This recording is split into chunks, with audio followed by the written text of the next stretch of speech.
Bem, então, meus irmãos, novamente, bom dia. Temos aí o nosso 10 minutinhos de tolerância, né? E vamos, então, agora partir para a nossa nova matéria. Você que está meio perdido aí no andar da carruagem, creio que não, porque a gente falou muito na nossa igreja sobre o que iríamos fazer a partir de hoje, deste domingo.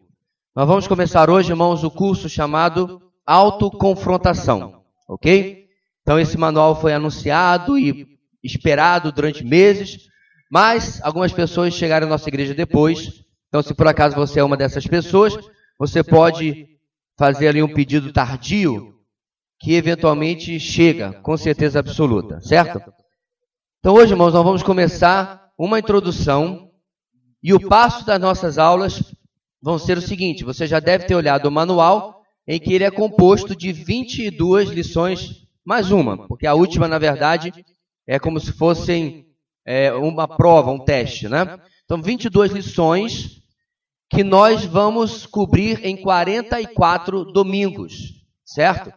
Então, como eu costumo dizer, estamos com pressa de alguma coisa? Não, né? Só para ir para o céu. Então, não tem problema nenhum nós investirmos praticamente um ano, isso com certeza vai chegar até 2019, vamos ter aquelas paradinhas normais aí de final de ano, né? Uma coisa assim, talvez, não sei.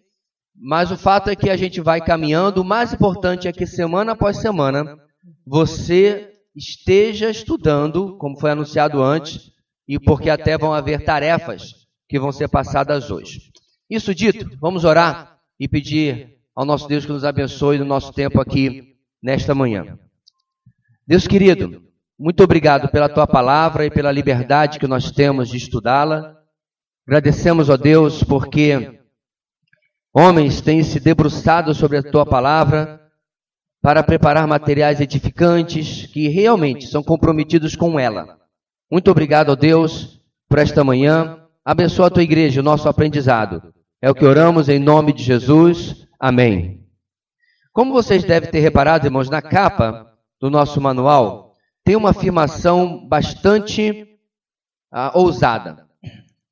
Manual de autoconfrontação, um manual discipulado em profundidade, e aí está, neste oval verde, baseado no Antigo e no Novo Testamento como única regra autorizada de fé e conduta.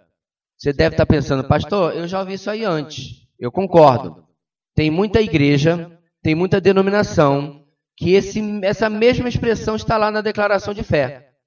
Mas como diz o ditado, é só para inglês ver. A declaração está lá, mas na prática, a teoria é outra, né? Na vivência, se usa diversas outras fontes e influências para tanto. Vocês vão perceber, irmãos, inclusive eu avisei que seria virtualmente impossível ler todos os textos bíblicos que são colocados em cada ponto. A gente ia ficar aqui 4 domingos. Vocês vão ver que tem bastante conteúdo aqui, bastante base bíblica para tudo aquilo que nós vamos ver. Eu cometi uma pequena falha em que eu havia colocado para ajudar todos os textos bíblicos já de antemão aqui preparados. Então hoje a gente vai ter que improvisar, certo? Já ia ser um adianto aqui. Então eu vou pedir a Dani, ao Esdras, queria pedir mais um voluntário, pode ser você, Luma? Que precisa estar com a Bíblia aí de prontidão e os microfones para nos ajudar nas leituras. Como eu já tinha separado as leituras que nós íamos utilizar e vocês não vão ter esse acesso, eu vou cantar anteriormente os textos e vocês já vão separando aí.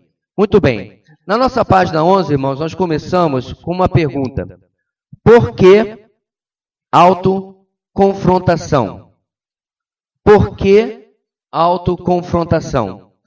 O propósito do manual de autoconfrontação é ensiná-lo a examinar a si mesmo biblicamente para que possa viver de modo agradável ao Senhor e ajudar outros a fazerem o mesmo. Por quê? Porque costumeiramente nós temos no meio evangélico a ideia de que um oráculo, um profeta, um pregador vai trazer a vontade de Deus para nós. Isso é comum porque, como nós bem sabemos, a maioria esmagadora dos evangélicos não lê simplesmente a Bíblia. Não conhece a Bíblia, não gasta tempo neste livro. É por isso que o nome do curso é Autoconfrontação. É começar a dar ferramentas para nós de olharmos para a palavra de Deus em primeira mão. Como se você estivesse náufrago numa ilha deserta, não com uma bola de vôlei, mas com o exemplar das Escrituras. Certo?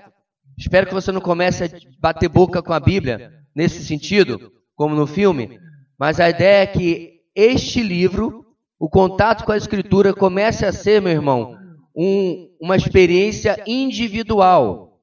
Não que isso aqui não seja importante. Nós estamos aqui numa experiência coletiva. Não que a pregação não seja importante. Tudo isso é importante. Mas o que não pode faltar na nossa vida, irmãos, é o contato e o relacionamento individual com as verdades da palavra de Deus. A autoconfrontação vai de encontro, vai contra a onda de autossatisfação e autoexaltação que vem assolando e adoecendo a igreja moderna. Tanto é verdade que eu já tive experiência de mencionar este curso para algumas pessoas e eles não gostaram do nome. Porque as pessoas não gostam de ser confrontadas e nem de confrontar. Isso começa desde casa. Pais, hoje em dia, e não é só desde hoje em dia, têm tido dificuldade até de confrontar seus filhos pequenos. Quando cresce, então piora. Porque nós temos medo de ter que defender ou explicar por que entendemos desta ou daquela maneira. E confrontar as pessoas sobre os seus erros. Porque elas dizem o quê? No seu íntimo. Mas você também tem erros. Quem é você para falar alguma coisa? Então veja bem, meus irmãos, quando alguém confronta algo sobre um princípio bíblico, a autoridade não está naquela pessoa, em absoluto. A autoridade está nas Escrituras. Entende? E quando eu parto para o manual de autoconfrontação, a autoridade que nós queremos depreender é a autoridade das Escrituras, me dando princípios para que eu me confronte naquilo que eu tenho guiado, orientado a minha vida. Texto para nós começarmos aí, vamos ler juntos, para comprovar essa dificuldade de autoconfrontação. 2 Timóteo 3, 1 e 2. Vamos ler juntos, irmãos? Saiba disto, nos últimos dias sobrevirão tempos terríveis. Os homens serão egoístas, avarentos, presunçosos, arrogantes, blasfemos, desobedientes aos pais, ingratos, ímpios. Era o retrato que Paulo já esperava para os seus dias, e é o retrato, irmãos, que nós podemos esperar muito mais para os dias de hoje. À medida que a população do mundo, à medida que a humanidade vai melhorando tecnologicamente, à medida que ela vai melhorando em outras áreas, medicina, né, ciência, até mesmo em áreas não tecnológicas, em termos espirituais, em termos morais, nós experimentamos um declínio na humanidade, ok? A autoconfrontação está no coração do Evangelho. Apenas a compreensão da minha pecaminosidade, da minha necessidade de redenção, ou seja, de resgate, pode me manter questionando o meu pecado desde a minha conversão até a glorificação. O que a autoconfrontação tem a ver com o Evangelho, irmãos? É a convicção, a certeza de que não sou perfeito. Pastor, mas isso todo mundo sabe. É aquele problema, irmão. Saber e viver naquilo que a gente sabe são coisas distintas. Todo mundo sabe que é pecador. Mas muitas vezes nós nos julgamos menos pecadores do que o irmão que está do lado. Ou o nosso pecado menos grave do que o irmão que está do lado. É por isso que a gente não consegue ministrar graça para quem peca contra nós. Não consegue perdoar. Eu estou julgando o meu pecado menos grave do que o pecado do irmão. O meu pecado de não perdoar é menos grave do que qualquer pecado que ele tenha cometido contra mim. Percebe? Isso vai na contramão do Evangelho. A autoconfrontação entra aí, meus irmãos, em que eu paro, olho para a minha vida, à luz da palavra de Deus e digo, como que eu posso agir dessa maneira? Se o Evangelho me aponta como um pecador necessitando de redenção, como eu posso agir dessa maneira? E olha o destaque, irmãos, da última frase. Não é um pecador necessitando de conversão ou de redenção no momento da minha conversão. É durante toda a minha vida. Evangelho não é porta, evangelho não é só porta, é caminho. Uma igreja só pode subsistir com tamanha diferença de personalidades, né, de aptidões, etc., quando nós vivemos o evangelho na nossa vida e na vida do nosso irmão também. Caso contrário, a gente vai ficar que nem os Gálatas, uns mordendo uns aos outros, né? Jeremias 17:9 revela o coração do homem. Vamos lá junto, irmãos? O coração é mais enganoso que qualquer outra coisa, e sua doença é incurável. Quem é capaz de compreendê-lo? Outro texto que eu gosto de Jeremias é quando ele se vira para o povo e diz assim: pode o etíope mudar a sua cor? Pode o leopardo apagar as suas manchas? Podem vocês, tendo sido ensinados a fazer o mal, passar a fazer o bem? Jeremias está decretando para aquele povo a realidade da maldade do pecado deles, em que através da pura religiosidade eles não conseguiriam agradar a Deus, satisfazer a Deus, obedecer a Deus. É nesse contexto mais adiante que ele inclusive vai falar sobre a nova aliança. Outro texto, Tito 3, 5 a 7. Vamos lá? Não por causa de atos de justiça por nós praticados, mas devido à sua misericórdia, ele nos salvou pelo lavar regenerador e renovador do Espírito Santo, que ele derramou sobre nós generosamente, por meio de Jesus Cristo, nosso Salvador. Ele o fez a fim de que, justificados por sua graça, nos tornemos seus herdeiros, tendo a esperança da vida eterna. Então, primeiro versículo, estado do homem. Segundo versículo, a nossa redenção em Cristo. Qual é a fonte, irmãos, da autoconfrontação? Rebelde contra Deus, a humanidade tem criado alternativas para melhorar a si mesmo sem Deus. Então hoje, irmãos, como nós falamos, a humanidade vai de mal a pior, e uma das razões pelas quais isso tem acontecido é porque ela tem, ao longo dos séculos, criado alternativas filosóficas, científicas, racionais, para se melhorar, para promover seu autocrescimento à parte de Deus. Já recomendei várias vezes, vou recomendar mais uma. Há na internet uma série de vídeos, um documentário com o filósofo cristão Francis Schaeffer. Esse livro eu li há 30 anos atrás praticamente.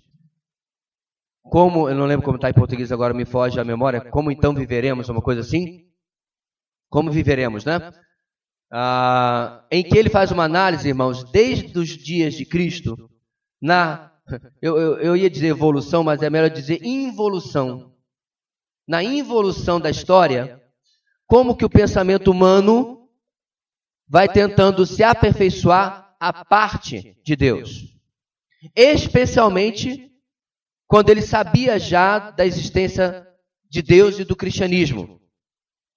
Ele começa com o racionalismo e outras ideias tentando tirar Deus da equação e ainda assim melhorar, né? E aí você passa pela famosa frase de Nietzsche, que todos já ouviram, né? Deus está morto.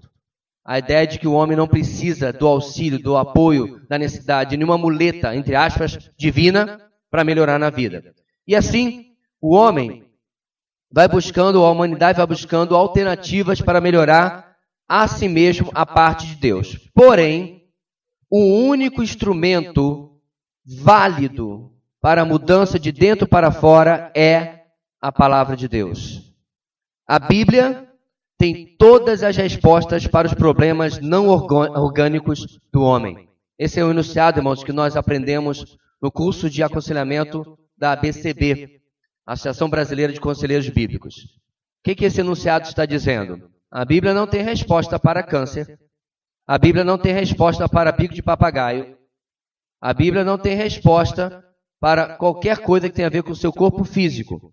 Deus cura, Mas a Bíblia não tem uma resposta. Como curar bico de papagaio? Não tem. Mas qualquer problema não orgânico do homem está relacionado à sua alma. Está relacionado à sua existência não material, ao seu espírito.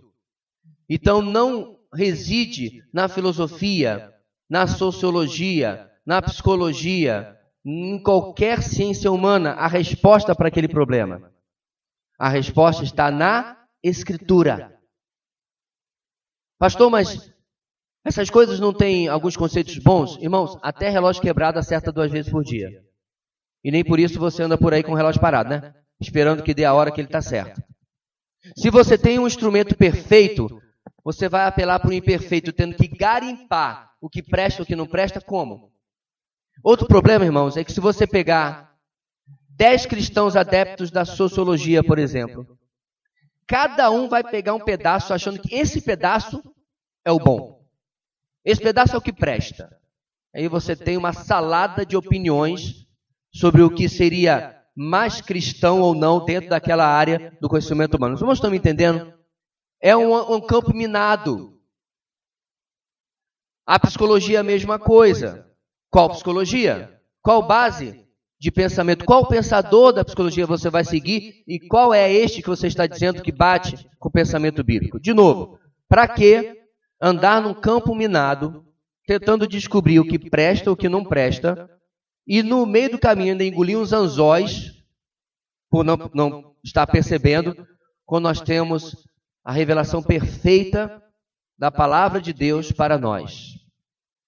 Tudo aquilo, irmãos, Pedro nos fala, que precisamos para a vida e para a piedade, já está aqui. Então, a fonte, a origem da autoconfrontação é unicamente as Escrituras e nada mais. Isso já nos leva, irmãos, a ter um problema com boa parte dos cursos e métodos que são oferecidos no meio evangélico. Certa feita eu cheguei para uma irmã que estava usando um livro publicado por uma igreja que não é igreja, sobre casamento. Sabe aquele casamento furado? Quer dizer, casamento blindado, que não blinda nada.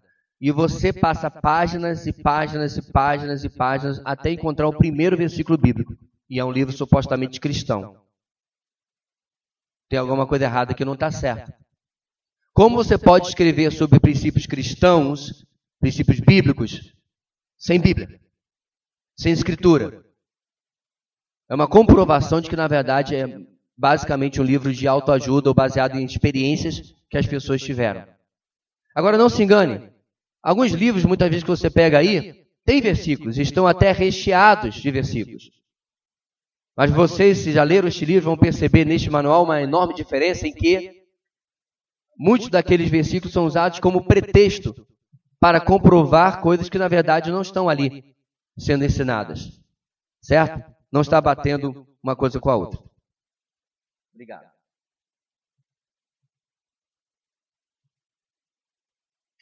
Vamos seguir, irmãos. Qual é o objetivo do curso de autoconfrontação?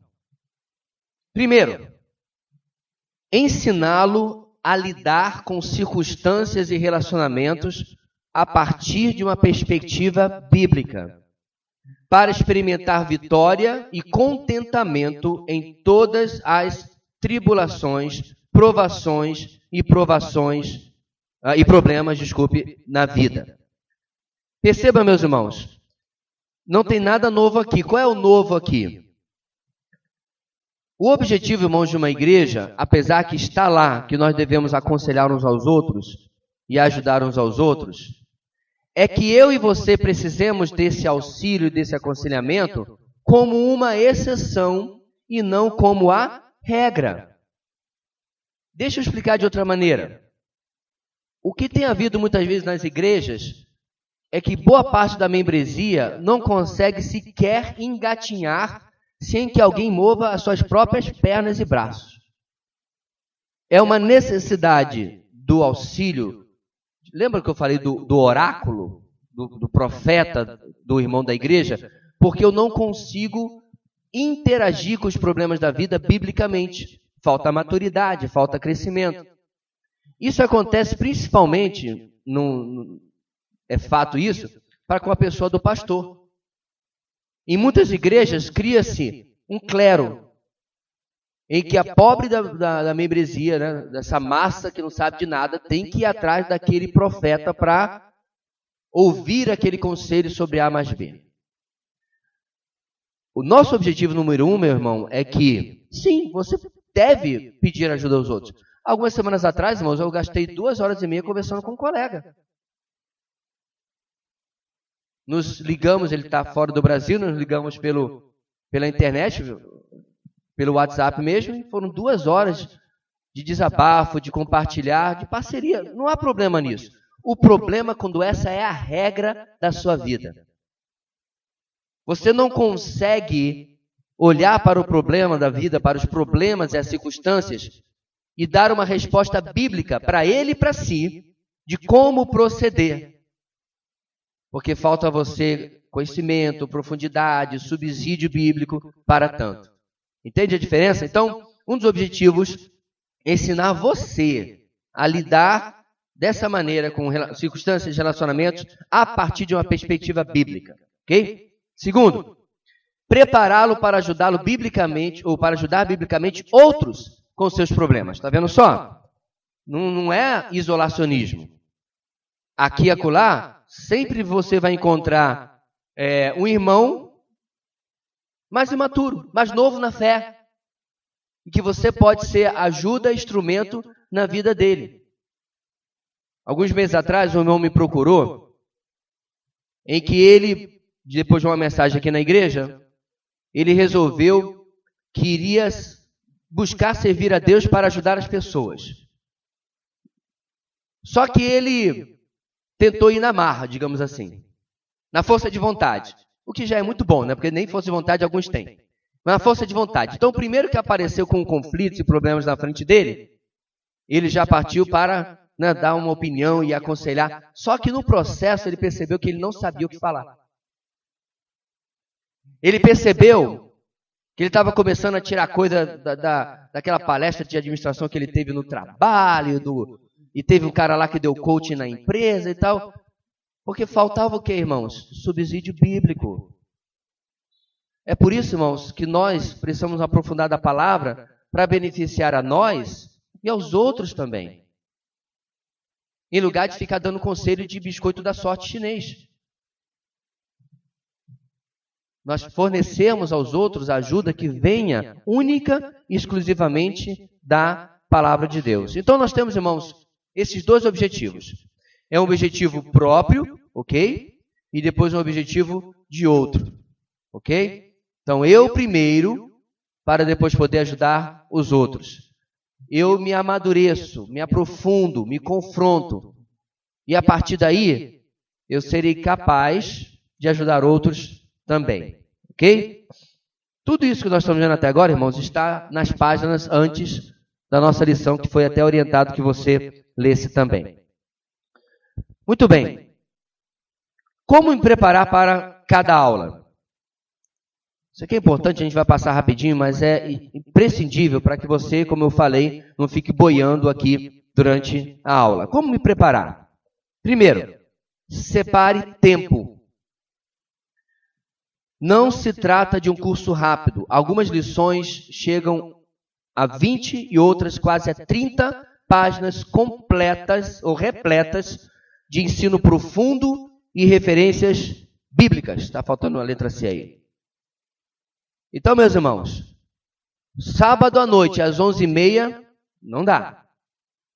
Amanhã tem EBD, tem aula 4 de autoconfrontação. Mulher, cadê meu manual, mulher? Não vai rolar. Vou lhe adiantar, meu irmão.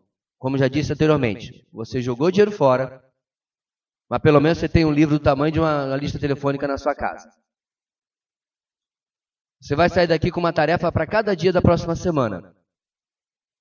Você tem duas alternativas. Faz e aproveita o curso, ou não faz, mas pelo menos está matriculado. É que nem aquele pessoal que se matricula na academia, né?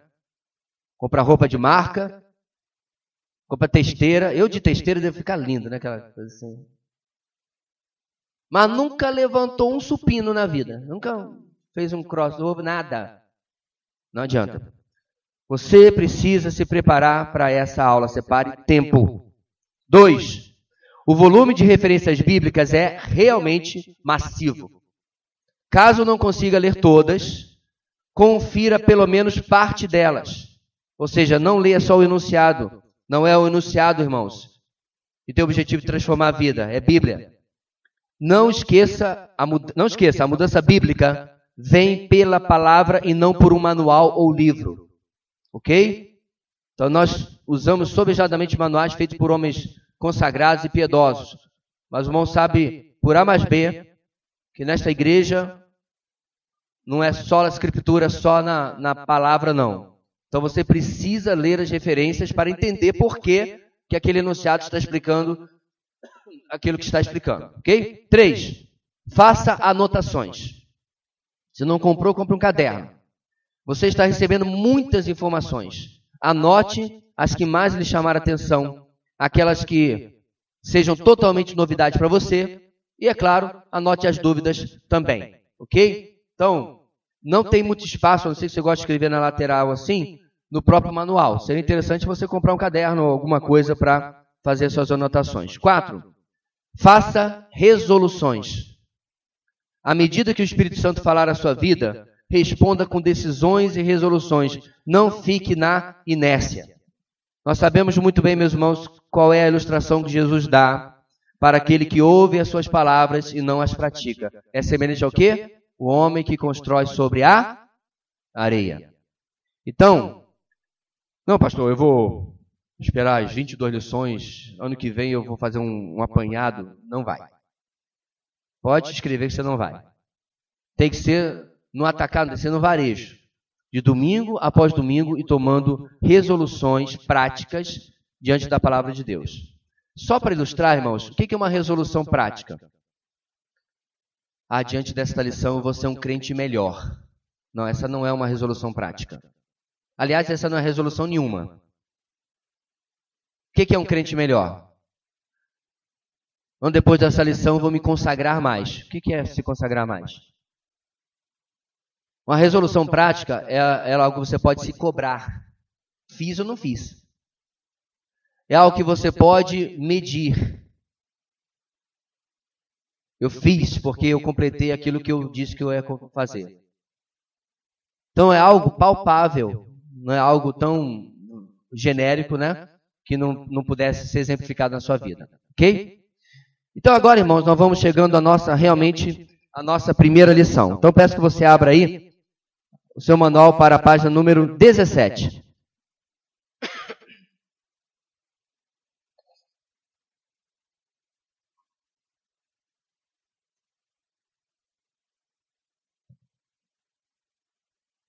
Você vai reparar que a nossa lição de hoje vai parecer um tanto quanto familiar, e eu creio que você já reparou, que eu espero que você já tenha estudado. Por quê? Quantos estão em Manaus fazendo o curso da BCB? Levante a mão, por favor, para eu lembrar aqui. Tem mais gente que foi lá. Quem foi não veio hoje, será? Ok. O que é aconselhamento bíblico, irmãos? Aconselhamento bíblico é mudança bíblica. Ora, é impossível você promover mudança bíblica em um espírito, em uma alma não regenerada. Você vai estar ensinando moralismo. Ou seja, não convertido não pode ser aconselhado biblicamente. Você pode até gastar o seu tempo, mas você vai estar de novo ensinando o princípio bíblico, que você que tem o Espírito Santo luta para viver. Para alguém que não tem o Espírito Santo, como é que ele vai conseguir? Faz sentido? Então, na nossa primeira lição, vocês vão perceber que nós estamos tratando basicamente do quê? Certeza de salvação. Repararam isso quando estudaram? Pastor, mas de novo? Pois é, irmãos, de novo. Porque talvez você esteja 300% convicto da sua salvação e tranquilo aqui na igreja. Mas você não pode dizer a mesma coisa sobre todo mundo. E se nós vamos começar uma caminhada, irmãos, de mais de ano, ou quase um ano, é importante que você não comece a caminhada à toa, perdendo seu tempo. Não aproveitando o que vai vir nas demais lições, não tendo a base daquilo que está aqui na primeira. Ok? Muito bem. O texto que começa na página 17 é o texto de Efésios 2, 8 e 9, tão conhecido. Porque, pois, vocês são salvos pela graça, por meio da fé. Isto não vem de vocês, é dom de Deus, não por obras, para que ninguém se glorie. Nós vamos seguir nos slides a nossa versão da nossa igreja, que é a Nova Versão Internacional. A apostila está usando a revista atualizada. Então você vai poder, inclusive, fazer essa comparação, né, entre uma versão e outra. A decisão mais significativa que você pode tomar diz respeito à sua disposição para seguir o plano de Deus para a sua vida, conforme revelado na Bíblia. Esta decisão tem impacto direto na sua vida diária e no seu destino eterno. Quero pedir, por favor, que os leitores aí leiam para a gente Mateus 6, 25 a 24. Mateus 6, 25 a 24. Desculpe, não, esse texto é muito longo. Vamos mudar. É Marcos 8, 34 a 38, desculpe. Estava bem do lado. Marcos 8, 34 a 38.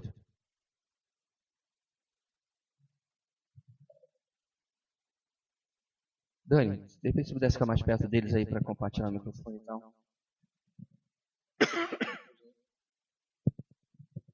Troca.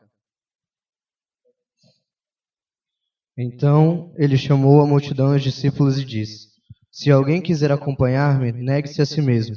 Tome essa cruz e siga-me. Pois quem quiser salvar a sua vida, a perderá. Mas quem perder a sua vida por minha causa e pelo Evangelho, a salvará. Pois que adianta o homem ganhar o mundo inteiro e perder sua alma? Ou o que o homem poderia dar em troca de sua alma?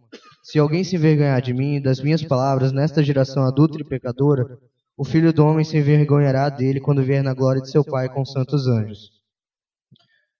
Como os irmãos estão vendo, esta decisão tem impacto direto na sua vida diária e no seu destino eterno.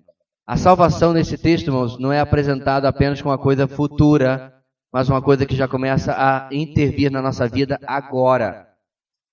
Quando alguém se converte, toda a sua cosmovisão começa a ser alterada. Eu não estou exagerando, a maneira como ele é patrão, a maneira como ele é empregado, a maneira como ele é pai, mãe, filho, a maneira como ele é avó, avô, a maneira como ele é cidadão brasileiro deve ser mudado. Eu não estou dizendo instantaneamente, mas é ao longo do conhecimento da palavra de Deus, a sua cosmovisão, a maneira como ele enxerga o mundo começa a ser alterado. Isso é o quê? É a vida eterna invadindo a sua vida terrena. É a eternidade entrando no tempo. Isso começa porque ele está o quê? Se adequando ao plano, ao propósito de Deus para a sua vida. Ele está mudando a forma de viver, a forma de interagir. Muito bem. Deus, seguindo aqui, Deus o capacita para dar o primeiro passo necessário em direção à mudança permanente baseada em princípios bíblicos. Responder ao amor que ele demonstrou por você em Cristo Jesus. Como que Deus faz isso? O plano de Deus para que você mude biblicamente está centrado em seu Filho. Está centrado em Cristo Jesus. O primeiro texto que nós vamos ver é Levítico 19, 2 e Mateus 5, 48. Abra para mim, por favor.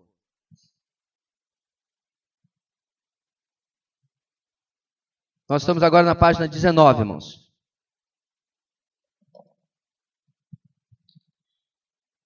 Enquanto eles abrem, meus irmãos, Deus olha para a humanidade, para aqueles que nós já sabemos que Ele escolheu, e Ele capacita para que dê o primeiro passo em direção a Ele, a transformação, a regeneração em Cristo, sem a qual nunca vai haver as outras mudanças bíblicas que nós mencionamos, ok? Por que isso é importante? Primeiro, porque o padrão de Deus é a perfeição. Levítico 19:2. Diga o seguinte a toda a comunidade de Israel: sejam santos, porque eu, o Senhor, o Deus de vocês, sou santo. Mateus 5:48. Portanto, sejam perfeitos como perfeito é o Pai Celestial de vocês. Muito bem. Podem achar os textos que estão na sequência aí da apostila. Veja bem, meus irmãos. Quando a palavra de Deus fala sobre perfeição, ela não está falando de falta de pecado, porque seria ilógico, não é isso? Como que Deus podia pedir de nós que nós fôssemos sem pecado? Uma vez que Ele sabe que nós somos cheios de pecado. O que é perfeição? Perfeição significa viver o propósito de Deus para a nossa vida, apesar da nossa natureza pecaminosa. É não usar o nosso pecado como desculpa. Não consegui, Deus foi mal, mas o Senhor sabe que eu sou pecador. É não se conformar com esse estado ou essa percepção. É um contínuo estado de inconformidade com a limitação que o pecado impõe à minha vida. É nunca sucumbir, irmãos, à ideia do, a gente é assim mesmo. É dessa forma mesmo. Mas sempre olhar, meus irmãos, o pecado como inimigo e um inimigo a ser derrotado na nossa vida. Por quê? Porque o nosso Deus, perfeito, disse que nós devemos ser perfeitos tal como Ele também. Ok? Então, novamente, nunca seremos como Deus é santo, nunca seremos como Deus é perfeito, então Ele está falando aqui numa dimensão humana. O padrão de Deus é a perfeição, e você não o pode alcançar por esforço próprio. Salmo 143:2. Mas não leves o teu servo a julgamento, pois ninguém é justo diante de ti. Vamos pular para Romanos 3:23, tão conhecido. Pois todos pecaram e estão destituídos da glória de Deus. Muito bem.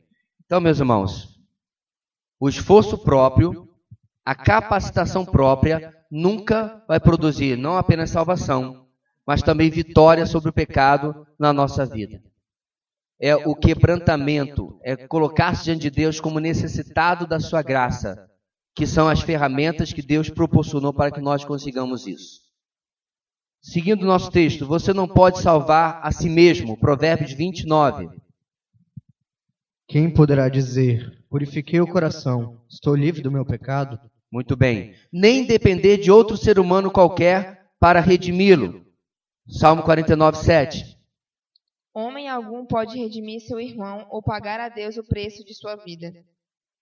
Você precisa admitir a sua incapacidade de alcançar o padrão de Deus. Isaías 64:6.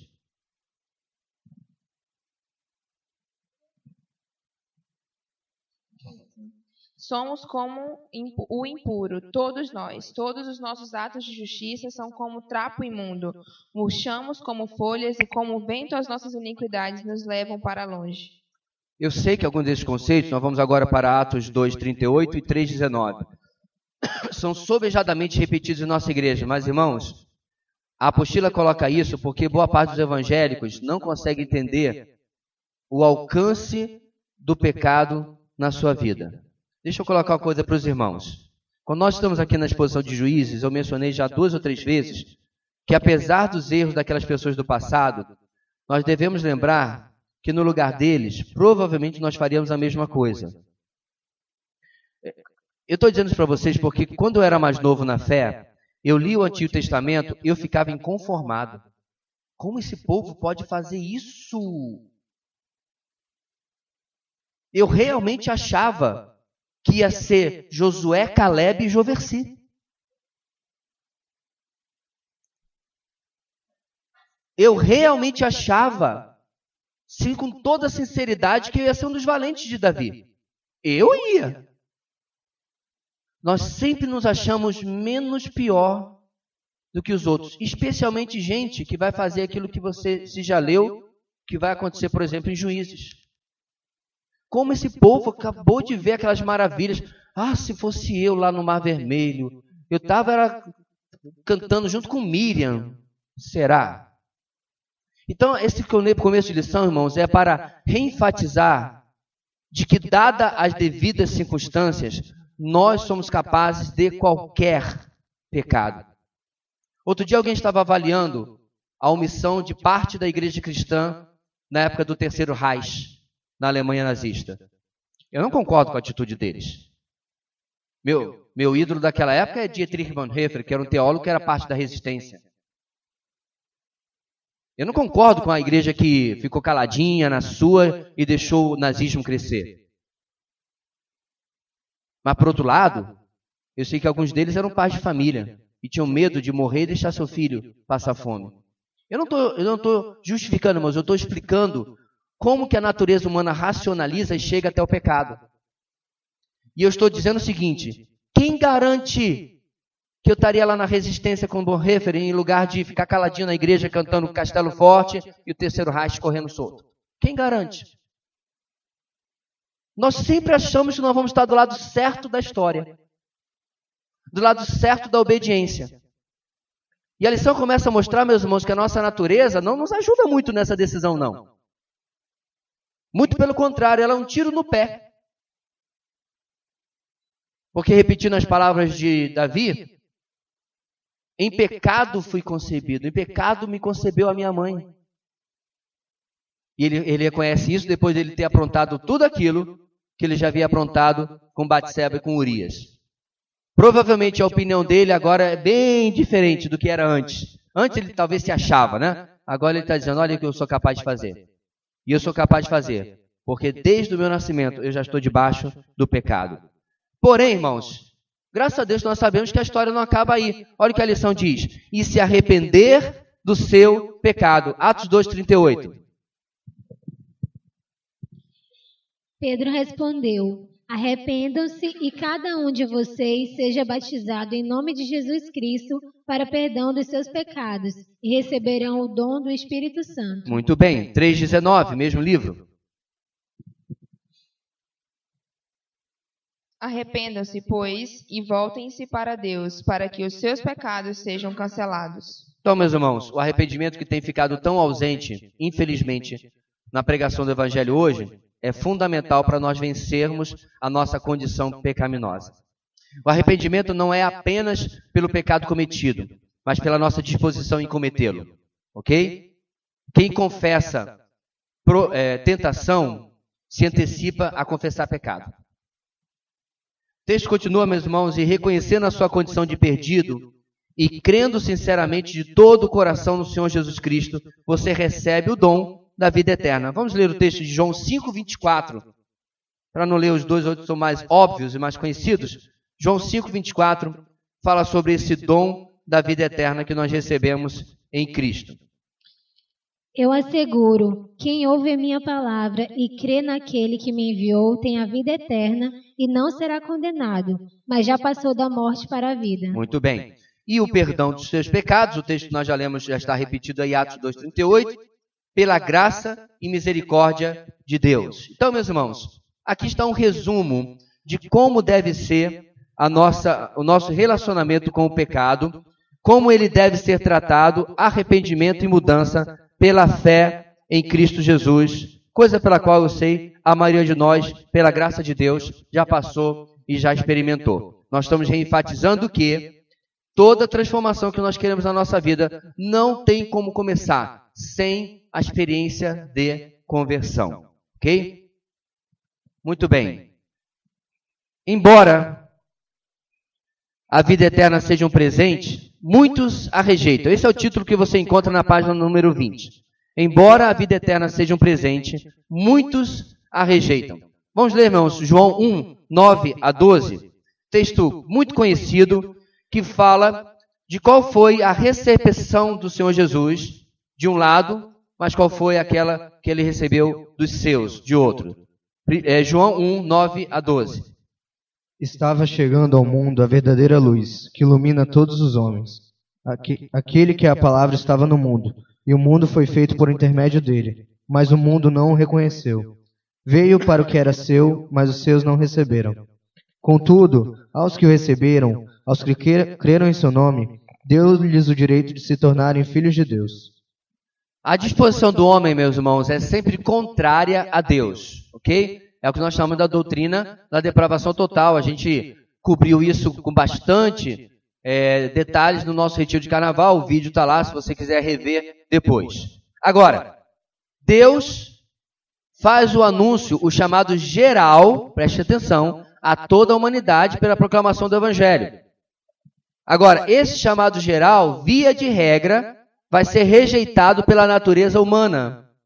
Porém, Deus capacita aqueles a quem Ele tem escolhido para responder positivamente aquilo que nós chamamos de chamada ou chamado eficaz, né? Ou aquele chamado que realmente se conclui. Agora, e quando isso não ocorre?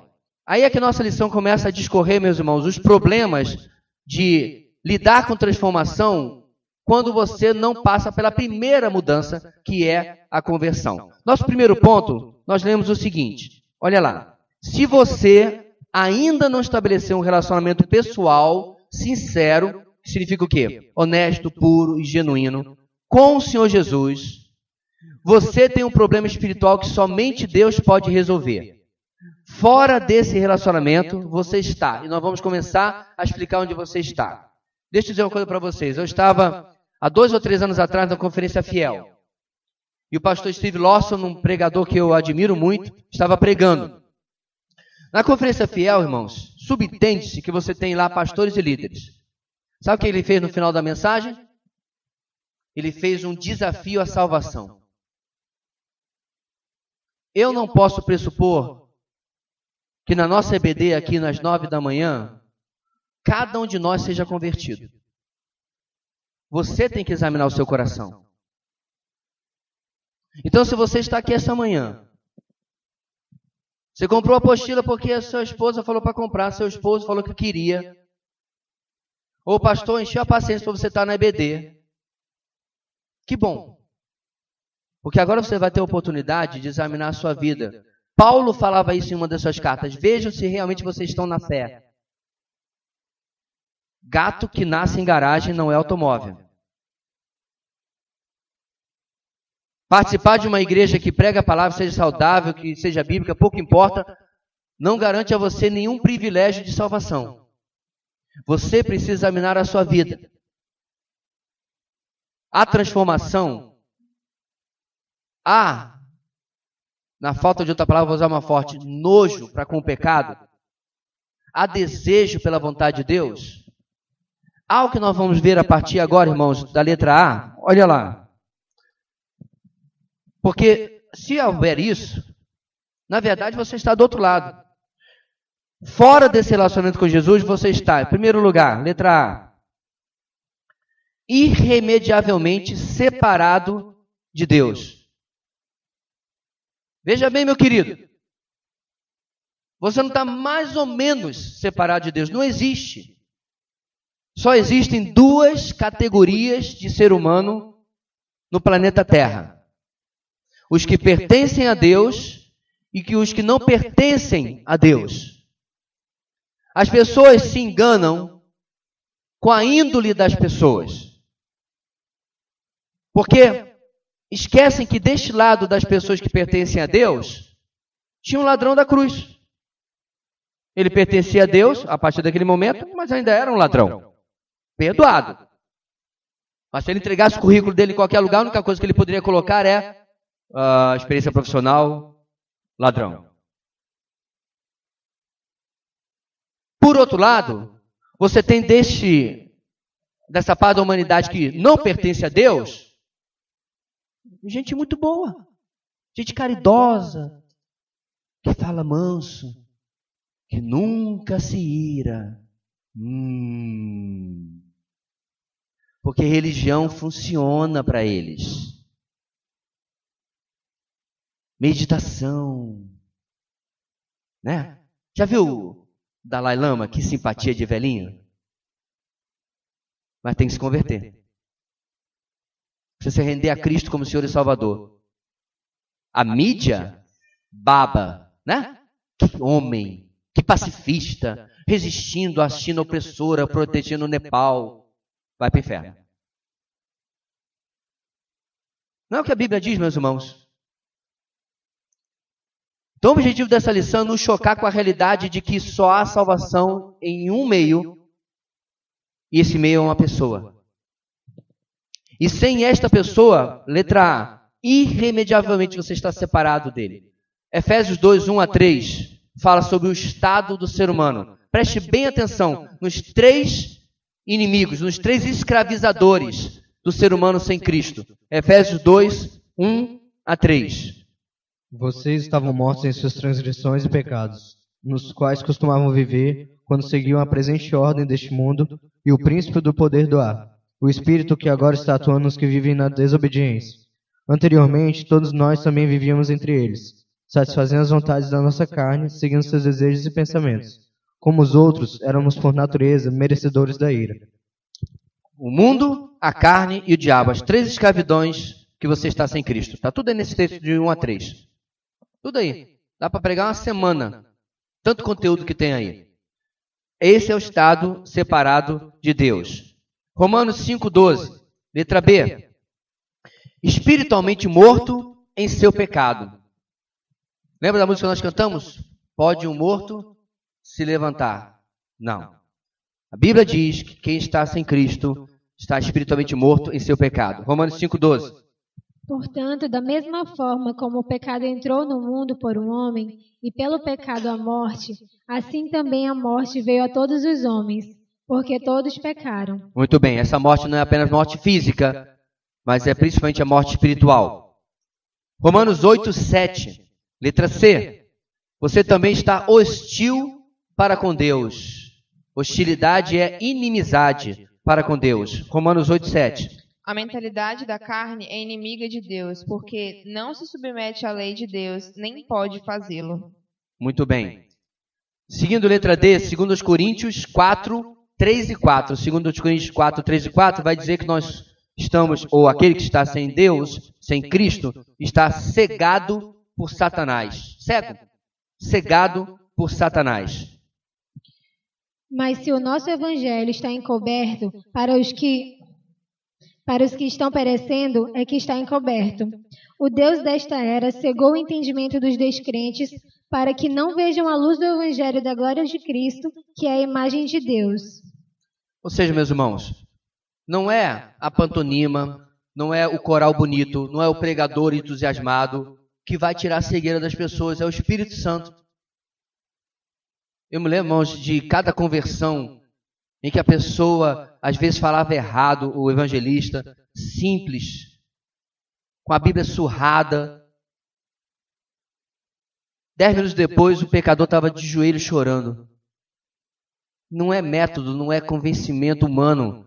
É obra de Deus que faz isso, essa cegueira cair. Mas enquanto não houver conversão, está cegado. Ainda na letra D. Cegado por Satanás e mantido cativo para fazer a vontade dele. 2 Timóteo 2, 24 a 26.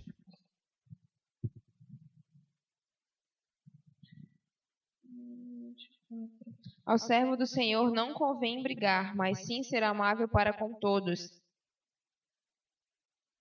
apto para ensinar, paciente. Deve corrigir com mansidão os que se lhe opõem, na esperança de que Deus lhe conceda o arrependimento, levando-os ao conhecimento da verdade, para que assim voltem à sobriedade e escapem da armadilha do diabo, que os aprisionou para fazerem a sua vontade. O ponto principal está no versículo 26, como está inclusive destacado na apostila, certo? Mostrando que eles fazem a vontade de Satanás que os tem aprisionado.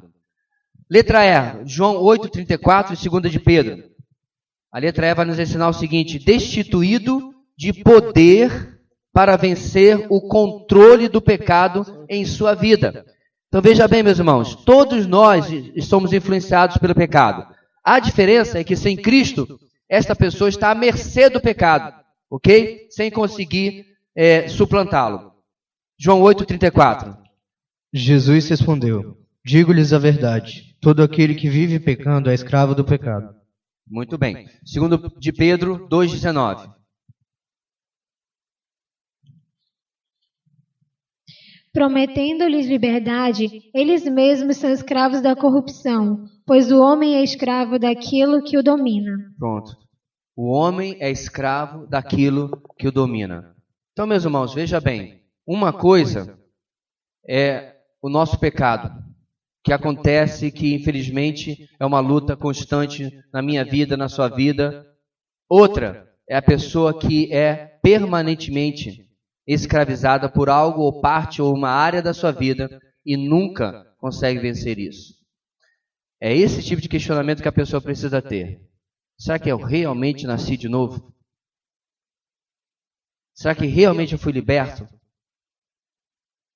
Será que realmente eu não estou mais debaixo da escravidão e do controle do pecado? Letra F, 1 Coríntios 2,14. Incapacitado para entender as coisas de Deus. Quem não tem o Espírito não aceita as coisas que vêm do Espírito de Deus, pois lhes são loucura, e não é capaz de entendê-las, porque elas são discernidas espiritualmente. Muito bem. Na letra G nós temos muitos versículos, nós vamos lá para Tito 3, 5 a 7. Tito 3, de 5 a 7. A letra G diz o seguinte: incapacitado para agradar a Deus ou andar no seu caminho. Então, meus irmãos, quando não há a parceria com o Espírito Santo na nossa vida, claro, por causa da conversão, a tentativa de agradar a Deus não vai acontecer porque essa pessoa não está usufruindo do entendimento do que Deus quer, do que está na sua vontade e principalmente da habilidade dada pelo Espírito para viver aquilo. Caso contrário, ele vai viver a vida nos seus padrões de moralidade, nos seus padrões do que é certo e errado e vai pensar que está agradando a Deus. Você começa a entender como é que funciona a cabeça do cristão nominal, do cristão cultural no Brasil?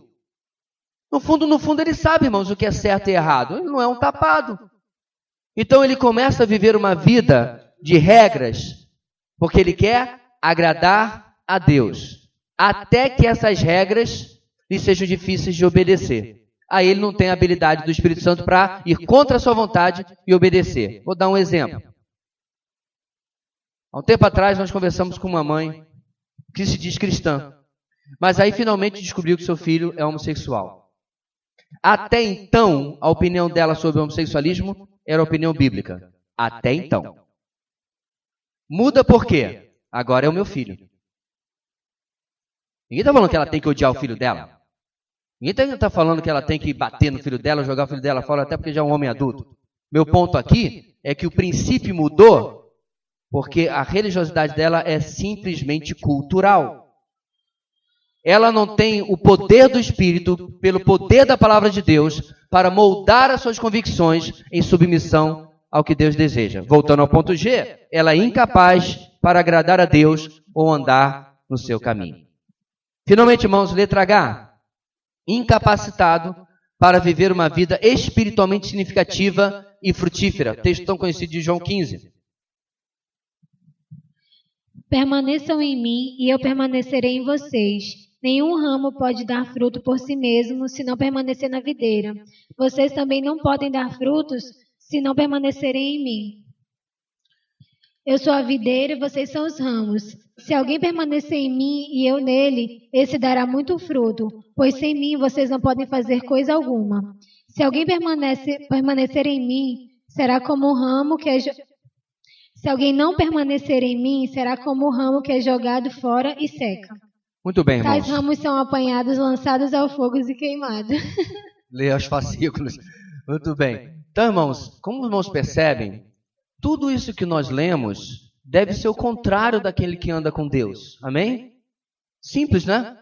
Mas nós precisamos perceber, irmãos, que às vezes a gente esquece que essas coisas são impossíveis de viver a parte de Deus. Então, quando Jesus radicalmente diz, sem mim vocês não podem fazer nada, ele não está exagerando para nos impressionar. Ele está aqui realmente querendo dizer. Ontem, anteontem, eu estava pregando, e eu estou pregando exatamente João capítulo 15, e eu mencionava que em muitas igrejas o Espírito Santo pode sair pela porta e ir embora, que o culto rola, acontece, nada muda. Porque as pessoas estão confundindo atividade com frutificação. Está pregando, está cantando, está tocando, está fazendo malabares, está fazendo sei lá o que na igreja, mas não está de verdade sendo transformado diariamente pelo poder do Espírito. É por isso que nessa igreja você enche a sua paciência para você ler a Bíblia todo dia e não tentar sobreviver da mensagem de domingo, como infelizmente a maioria dos cristãos tentam. Precisamos, irmãos, nas palavras de Pedro, do lavar regenerador da palavra a cada dia. Caso contrário, irmãos, o mundo nos ensina. Não, pastor, eu já não assisto mais televisão. Não precisa. É o tempo todo, é o outdoor, é a conversa, é a cultura. E nós precisamos, irmãos, do contraponto. Porém, voltando para lá para cima, se você ainda não estabeleceu um relacionamento pessoal e sincero com o Senhor Jesus Cristo, você tem um problema espiritual que somente Deus pode resolver. E fora desse relacionamento, de A até H, você está vivendo isso. Número 2. A resposta bíblica para o seu problema baseia-se no caráter de Deus. Como é que é isso? Vamos ler Romanos 1,18 e depois o último texto, 2 de Pedro 3,7. Portanto, a ira de Deus é revelada dos céus contra toda a impiedade e injustiça dos homens que suprimem a verdade pela injustiça. Muito bem. O que esse texto ilustra, irmãos? Deus é justo. Portanto, em seu estado de pecado, você enfrenta a ira e julgamento divinos. É interessante, irmãos, que o pessoal fala aquela frase por aí, né? Ninguém pode me julgar senão Deus. Isso devia trazer terror à vida das pessoas. Uma coisa é você ser julgado pelo Gilmar Mendes. Outra coisa é você ser julgado pelo Moro. Entendeu a referência? Uma coisa é você ser julgado por um juiz político, né? Que faz uma hora faz certo, outra hora faz errado. Outra hora ser julgado por um juiz que até onde se prove o contrário, tem tentado fazer tudo segundo as provas dos autos e conforme a coisa está acontecendo. Uma coisa é você ser julgado pelos homens que acertam e erram. Outra coisa é ser julgado por Deus. Meu irmão, Deus nunca erra a seu respeito e você sempre é culpado. Está roubado. Você apostou na coisa errada. A parte de Cristo, não há esperança no julgamento de Deus. O que o texto fala que nos resta é ira e condenação do julgamento divino. Olha o texto 2 de Pedro 3,7. Pela mesma palavra, os céus e a terra que agora existem estão reservados para o fogo, guardados para o dia do juízo e para a destruição dos ímpios. Então essa é uma parte da moeda. A outra parte, letra B, por outro lado, Deus é amoroso e não deseja que você pereça no seu pecado. Deus não deseja a nossa continuidade no pecado. Nós vamos ler Romanos 5,8. Mas Deus demonstra seu amor por nós. Cristo morreu em nosso favor quando ainda éramos pecadores. Cristo morreu em nosso lugar. Então veja bem, meus irmãos, o juiz justo também é o juiz que providencia o perdão, a redenção. E ele faz mais do que isso. Ele nos atrai, diz o texto aqui da nossa apostila, a seu Filho Jesus. Olha esse texto, irmãos. Você achava que um dia você se vestiu de roupa de igreja, porque lhe convidaram, botou perfume, né? Aí você chegou naquele culto e disse, é isso que eu quero. Nossa, Deus deu maior sorte de eu vir aqui hoje nesse culto. Né? Dá uma lida o que Jesus fala em João 6, 44, 45 e depois 65. Ninguém pode vir a mim se o Pai que me enviou não o atrair, e eu o ressuscitarei no último dia. Está escrito nos profetas, todos serão ensinados por Deus. Todos os que ouvem o Pai e dele aprendem, vêm a mim. 65. E prosseguiu, é por isso que eu disse a vocês que ninguém pode vir a mim, a não ser que isto lhe seja dado pelo Pai. Um Deus justo, que não precisa fazer absolutamente nada, mas que também é amoroso e por isso ele faz o quê? Ele atrai os homens até Cristo. É o texto que você acabou de ler. Ninguém vem ao Pai, ninguém vem a mim, se o Pai não o trouxer. É aquela imagem, irmãos, que você já deve ter visto de uma mão cadavérica, na verdade só esquelética, sendo pinçada pelas patas da pomba do Espírito Santo e sendo levados atrás de Cristo. É a iniciativa de Deus, como diz Jonas, a salvação pertence ao Senhor. Então, meus irmãos, essa é a resposta bíblica para o problema espiritual. É o caráter do nosso Deus. Terceiro ponto da nossa lição. A resposta para o seu problema espiritual encontra-se no Filho de Deus e a tecnologia acordou. Pronto. Encontra-se no Filho de Deus, Jesus Cristo. A resposta para o seu problema espiritual encontra-se no Filho de Deus, Jesus Cristo. Pastor, a lição está muito boa, mas graças a Deus até agora eu já sei de tudo isso. Beleza, então você está aprendendo como que você vai fazer da próxima vez que um descrente lhe pedir ajuda. Não precisa você pegar a apostila e passar por tudo isso por ele, claro, né? Mas não adianta, meu irmão, você tentar ajudar os problemas de casamento da criatura se ela não nascer de novo. É remendo novo em pano velho. Entendeu? Então você está aprendendo agora, se você, pela graça de Deus, eu glorifico a Deus por isso. Pastor, está tudo ótimo, graças a Deus. Eu estava com um pouquinho de medo, mas está passando. Deus já fez isso na minha vida. Estou respirando aliviado, está tudo batendo. Amém. Mas isso tem que estar presente quando alguém lhe pedir ajuda. Quando alguém lhe pedir ajuda sobre o problema mais cabeludo do mundo, você pega João 3 e diz, você precisa nascer de novo. Depois a gente resolve os problemas. Mas este é o problema do coração do homem. Precisa nascer de novo. Vamos lá, irmãos. Letra A. Ups. O que eu fiz aqui?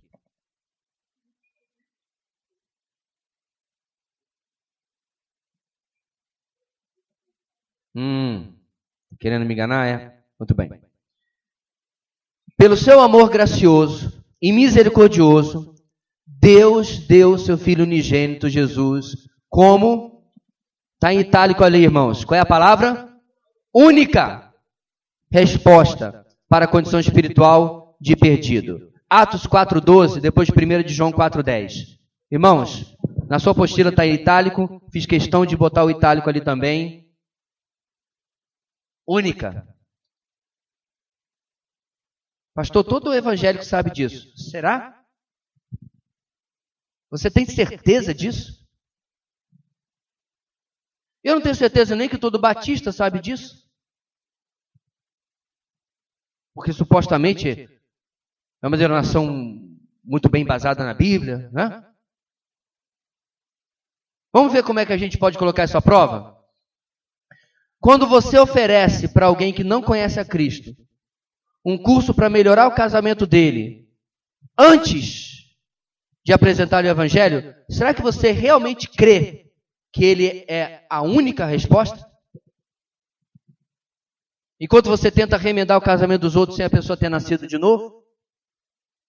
Entendeu meu ponto? Entendeu, irmãos, porque a gente aboliu há muito tempo desta igreja esse tipo de iniciativa? Você está tentando ensinar truque em lugar de ensinar transformação. Vamos ver o texto, irmãos? Não há salvação em nenhum outro, pois debaixo do céu não há nenhum outro nome dado aos homens pelo qual devemos ser salvos. Pedro é taxativo. Não há nenhum outro nome pelo qual devamos ser salvos.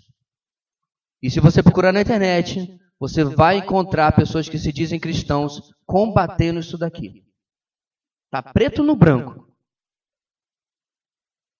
Ah, mas e aqui? O David Platt, autor do nosso livro que nós lemos aqui na nossa igreja, Siga-me, ele tem um vídeo que ele fala uma coisa interessante. Mas aquele homem bom que mora lá na mata, aquele homem justo, ele vai para o inferno? O que ele responde? Não. Claro que não. O problema é que esse homem bom e justo lá na mata não existe. O que existe é um pecador, perdido sem Deus e sem salvação. Entendeu a lógica? Não existe, irmãos, para pegar a expressão, esqueci o nome do pensador europeu, o bom selvagem. Rousseau, né? Não existe o bom selvagem. O que existe são índios que pecam de forma diferente do homem que foi criado na cidade grande. Só isso. O caipira peca diferente do doutor. Só. E cada um deles necessita da graça redentora de Cristo Jesus. 1 de João 4,10. Nisto consiste o amor, não em que nós tenhamos amado a Deus, mas que Ele nos amou e enviou o Seu Filho como propiciação pelos nossos pecados. Pronto. Ele nos amou e enviou o Seu Filho como propiciação pelos nossos pecados. Também no nosso retiro tivemos uma aula inteira sobre propiciação. Dá uma olhada lá no vídeo, porque nós, infelizmente, não podemos gastar tempo com esse princípio ou esse conceito agora. Letra B. Já que você não poderia salvar a si mesmo, nem fazer coisa alguma que merecesse favor e a misericórdia de Deus, o que acontece? Gálatas 2,16.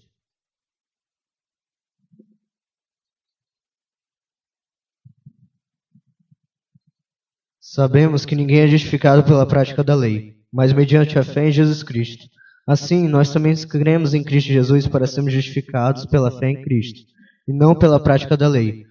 Porque pela prática da lei ninguém será justificado. Ninguém será justificado. Então, já que você não poderia salvar a si mesmo, nem fazer coisa alguma que merecesse favor e a misericórdia de Deus, o texto de 1 Coríntios 15, 3 e 4 vai nos ensinar o seguinte: Jesus pagou o preço completo da sua redenção, morrendo na cruz pela penalidade do seu pecado. E 2 Coríntios 5, 21 depois também. Os dois textos das cartas de Coríntios.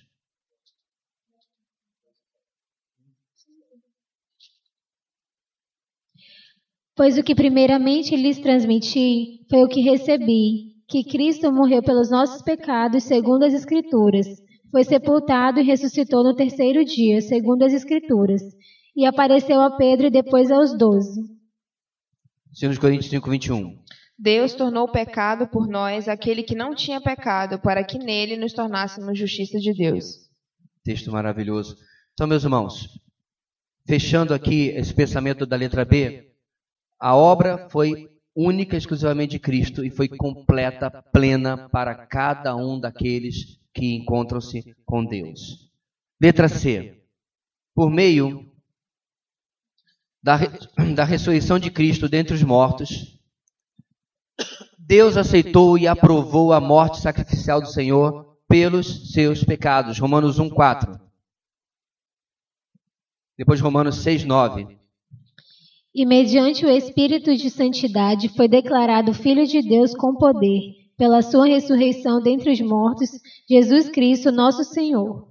Muito bem. Romanos 6, 9, depois Hebreus 8, 1 e finalmente Apocalipse 17. Voltando, irmãos, por meio da ressurreição de Cristo dentre os mortos, Deus aceitou e aprovou a morte sacrificial do Senhor pelos seus pecados. Jesus Cristo está eternamente vivo. Romanos 6, 9.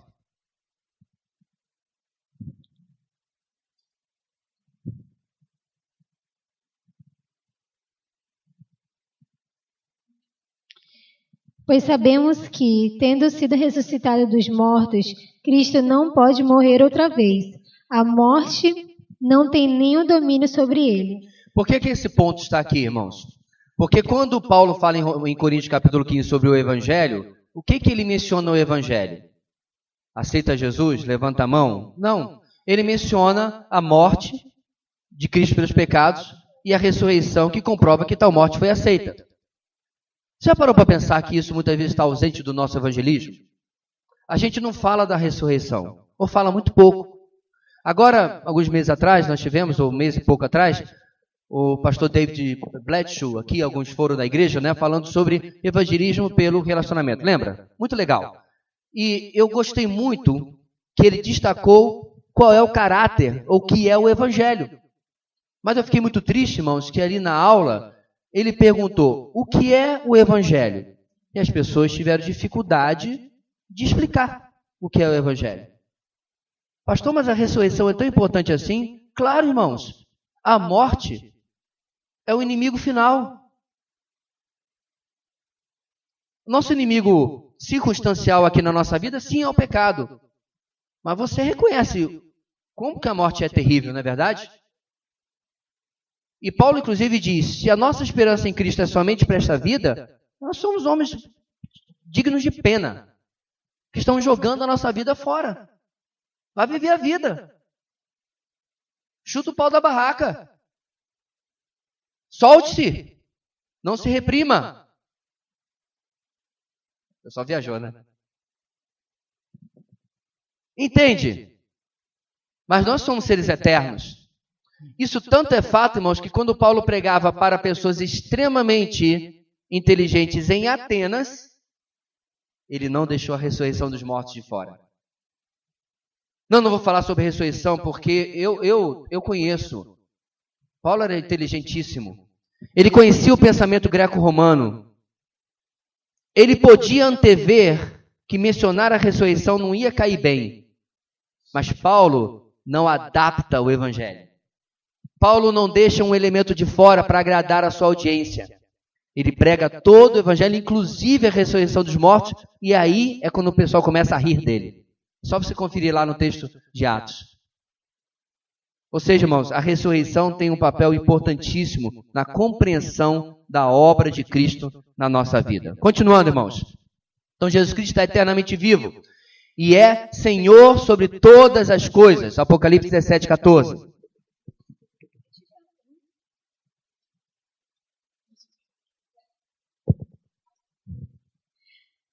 Eles dirão, foram-se as frutas que tanto lhe apeteciam. Todas as suas riquezas e todo o seu esplendor se desvaneceram. Você está em 17, 14 de Apocalipse? É esse mesmo? Não. Agora tá certo. Guerrearão contra o Cordeiro, mas o Cordeiro os vencerá, pois é o Senhor dos senhores e o Rei dos reis, e vencerão com eles os seus chamados, escolhidos e fiéis. Amém. Senhor dos senhores, Rei dos reis. Pela sua morte e ressurreição, Cristo obteve vitória sobre o pecado, está aí o texto, a morte e o diabo, ele é totalmente vitorioso. Agora, irmãos, se sem Cristo nós estamos, ou a pessoa está naquela situação que nós vimos no outro ponto, por meio de Cristo, olha a diferença. Vamos lá. Por meio de Cristo, número 1, o que acontece comigo e com você ou já aconteceu? Obter o perdão dos seus pecados. Atos 5, 31. Depois 2 Coríntios. Deus o exaltou, colocando-o à sua direita como príncipe e salvador, para dar a Israel arrependimento e perdão de pecados. Pronto. E a reconciliação com Deus? 2 Coríntios 5, 18 e 19. Tudo isso provém de Deus, que nos reconciliou consigo mesmo por meio de Cristo e nos deu o ministério da reconciliação. Ou seja, que Deus em Cristo estava reconciliando consigo o mundo, não levando em conta os pecados dos homens, e nos confiou a mensagem da reconciliação. Muito bem. Em segundo lugar, você vai experimentar o novo nascimento espiritual. Vamos ler o texto, irmão, de João 3,3, que é tão conhecido.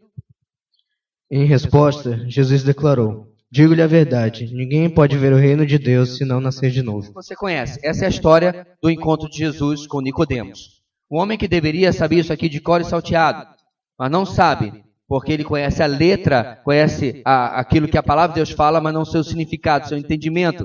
O que lhe falta, obviamente, nascer de novo.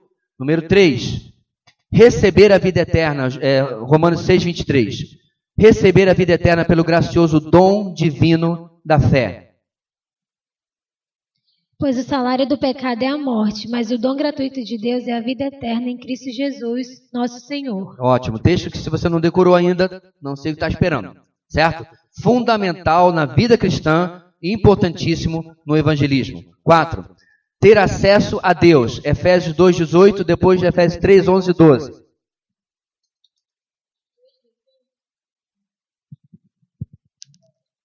Pois por meio dele, tanto nós como vocês temos acesso ao Pai, por um só Espírito. 3. Próximo capítulo 3, 11 e 12. Não participem das obras infrutíferas das trevas, antes exponham-nas na luz, porque aquilo que eles fazem oculto até me ensinar é vergonhoso. Muito bem. Então aí fala, meus irmãos, o acesso a Deus. 5. Ser um membro da família de Deus. Vamos ler, irmãos, Efésios 2,19.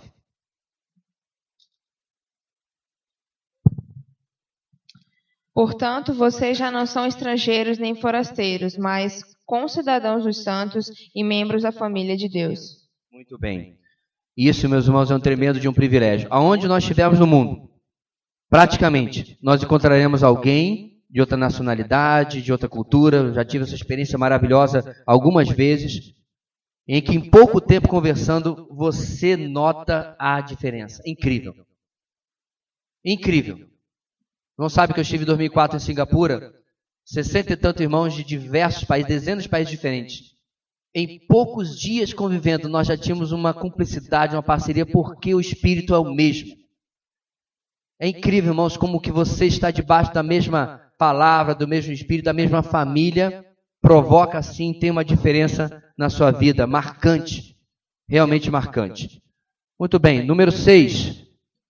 Entender as coisas de Deus. Lembra que aquele sem Cristo não entende? Agora ele entende, porque ele está com Cristo, certo? E aí você vai ter, irmãos, eu vou pular aqui João 14 e João 16, 2 capítulos em que o Senhor Jesus fala do papel do Espírito Santo, ensinando para que entendamos essas coisas. Número 7, 2 Coríntios 5, 17. Tornar-se uma nova pessoa capacitada para viver de maneira totalmente nova.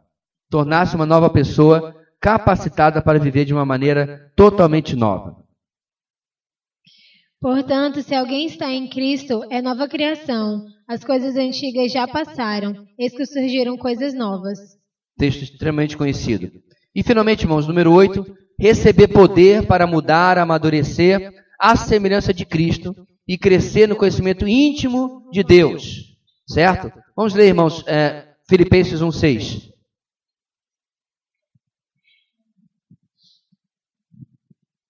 Estou convencido de que aquele que começou boa obra em vocês vai completá-la até o dia de Cristo Jesus. Ou seja, irmãos, aquilo que foi iniciado na nossa vida, no dia da conversão, não será uma obra incompleta, não vai ficar pela metade do caminho, não vai ficar por um terço do caminho. O Senhor está fazendo uma obra. Agora, essa obra, ela participa, ela tem a nossa cooperação, com certeza. Quanto nós investimos mais na nossa vida espiritual, mas o Senhor está continuamente trabalhando nas circunstâncias, em tudo que acontece na nossa vida, para realizar aquilo que Ele deseja, ou nos levar até aquele lugar que Ele nos deseja. E agora, irmãos, finalmente a gente vai parar por aí no número 4. Deus lhe dá poder para você escolher a solução bíblica para o seu problema espiritual. Então veja bem, nós tratamos do problema, nós vimos que só Cristo é a solução, o que acontece quando Ele soluciona o seu problema, e agora Ele vai, o texto diz, Ele vai lhe dar poder para você escolher essa solução bíblica para o seu problema espiritual. Letra A, 1 João 4,10. Reconhecendo o amor de Deus. Nisto consiste o amor.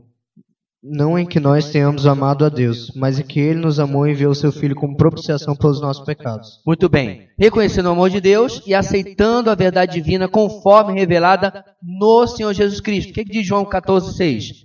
Disse-lhe Jesus: Eu sou o caminho, a verdade e a vida. Ninguém vem ao Pai senão por mim. De novo, reafirmando, irmãos, a singularidade da salvação através de Cristo, certo? E assim, irmãos, reconhecendo, você será capaz de, ponto 1, crer em Jesus, que uma vez por todas ofereceu a si mesmo como sacrifício pelo seu pecado. Crer em Jesus. Nós vamos dar uma caminhada aqui, irmãos, nosso tempo está exímio, mas os textos estão aí, como foi indicado que você lesse em casa.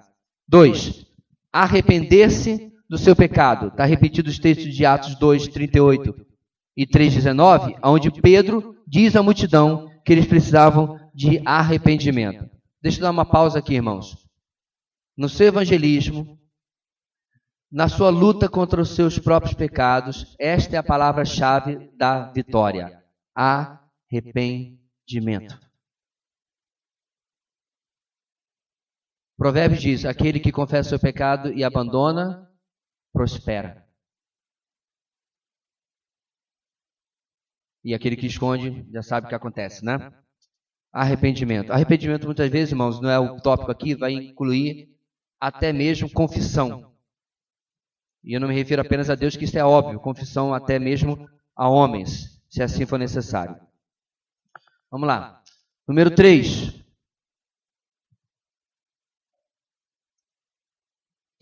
crer de todo o coração que o sangue de Cristo derramado na cruz providencia perdão para os seus pecados. E igualmente crer que Deus ressuscitou Jesus dentre os mortos para que você possa andar em novidade de vida. 4. Sinceramente receber o Senhor Jesus Cristo em sua vida e, como nova criatura, viver em obediência fiel e amorosa à palavra de Deus. Diante disso, meus irmãos, o que isso influencia a forma de você ver o seu alvo evangelístico e até mesmo um novo convertido? Às vezes a gente deseja tanto que a nossa igreja cresça, que a gente começa a tentar abrir a porta estreita. E isso é um erro fatal. A porta não foi reformada, aliás, é uma péssima palavra para reforma, que reforma é uma coisa ótima. A porta não foi modificada, eu prefiro dizer que ela não foi, na verdade, adulterada, ela continua estreita. Muitas igrejas, irmãos, dificultam as pessoas entrarem para elas através de usos e costumes. E isso não é correto. Você quer vir para essa igreja? Vai ter que tirar essa tatuagem, vai ter que fazer tal coisa. Quando algo não é moral ou ético, é problema da pessoa. Isso quando o pessoal pergunta, né, tem esse pessoal meio maluco, que é todo tatuado na cara, nas costas, 90% do corpo. Você aceitaria esta pessoa na sua igreja? Dá vontade de perguntar, você aceitaria como genro na sua casa? A hipocrisia é incrível. Mas a resposta que eu sempre dou é, claro. Mas eu aconselharei essa pessoa, não porque é pecado, mas porque dificilmente ela vai conseguir um emprego, arranja dinheiro, faz tratamento de laser e tira essas coisas da sua cara. O ponto aqui, meus irmãos, não é pecado. Então, tatue até a sua cabeça se quiser, não é problema meu. Mas as pessoas entram, meus irmãos, às vezes são impedidos de entrar por causa de usos e costumes, regras. Por outro lado, irmãos, preste bem atenção. Outras igrejas querem escancarar, já que não pode mexer na porta estreita, quer escancarar tanto a porta do prédio, que querem que as pessoas venham como estão e pode ficar como estão. Do jeito que está, em pecado, sem pecado, vivendo uma vida dissoluta, entendeu? Por que eu estou falando sobre isso? Quando você prega o verdadeiro evangelho, eu acredito, irmãos, que vai acontecer uma de duas coisas. Pode acontecer outras variações, mas principais. Ou a pessoa se converte ou ela vai embora. Porque a pessoa em sã consciência vai ficar ouvindo, vez após vez, após vez, após vez, sobre a sua condenação e a necessidade de arrependimento e mudança. Mas nós pregamos isso, irmãos, a eles, porque pela graça de Deus pregamos a nós também. Entende isso? Porque o evangelho não é para os outros, o evangelho é para nós. O evangelho é para mim. Eu preciso do evangelho para sair da cama. Senão não dá. E é por isso que nós estamos revendo, irmãos, numa primeira lição, coisa tão básica, e é necessário que nós vejamos isso na nossa vida, eu na minha vida, e depois, como eu comecei falando, na vida daquele que chega, do incrédulo, do novo convertido, para ajudar a esta pessoa a não ficar iludido na periferia do reino, fora do reino, achando que está dentro. Acho que deve ser algo muito ruim. Muito bem. Ponto 5, irmãos. Aliás, ponto 5 na letra B. Continuando aqui, nós estamos na letra B do número 4. Se você rejeitar a verdade de Deus, deixando de se arrepender do seu pecado e, consequentemente, de receber o dom da vida eterna pelo Filho de Deus, Jesus Cristo, você estará aqui, irmãos. Essa letra B é uma revisão da outra página, para você não esquecer. Debaixo do julgamento de Deus. Lembra que nós vimos aqui no número 1, certo? Número 1, Romano. Alheio às questões espirituais, não vai entender. Destituído de poder para vencer o pecado em sua vida. Incapacitado para agradar a Deus.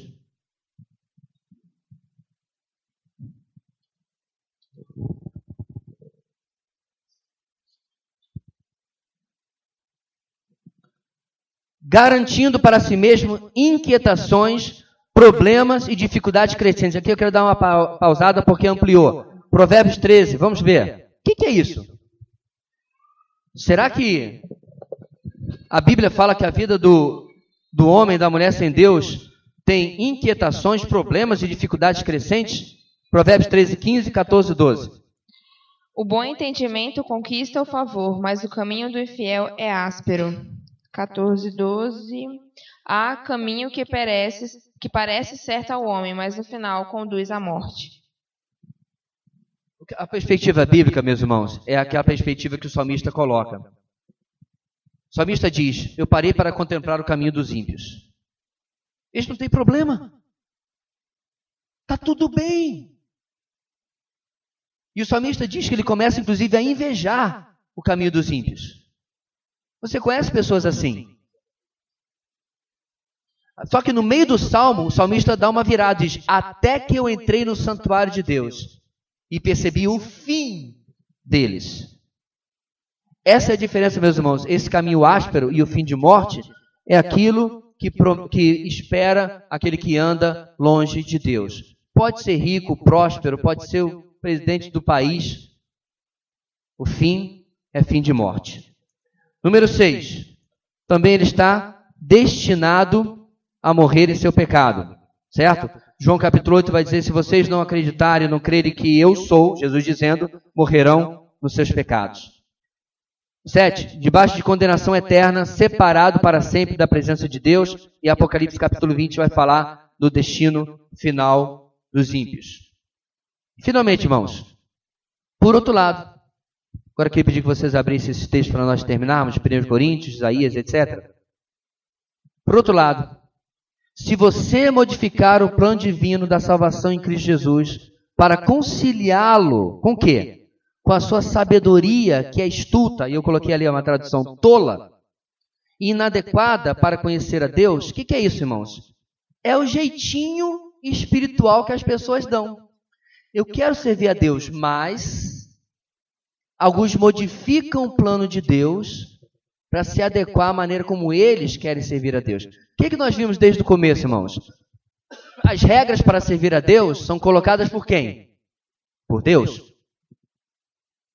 E aí você vai pregar a pessoa e ela resiste àquilo que você está pregando. E algumas vão dizer até o seguinte: já ouviu isso? Ah, mas a Bíblia não é a única forma de você conhecer a Deus. A última pessoa que me disse isso, eu perguntei: ok, então como é que você conhece a Deus?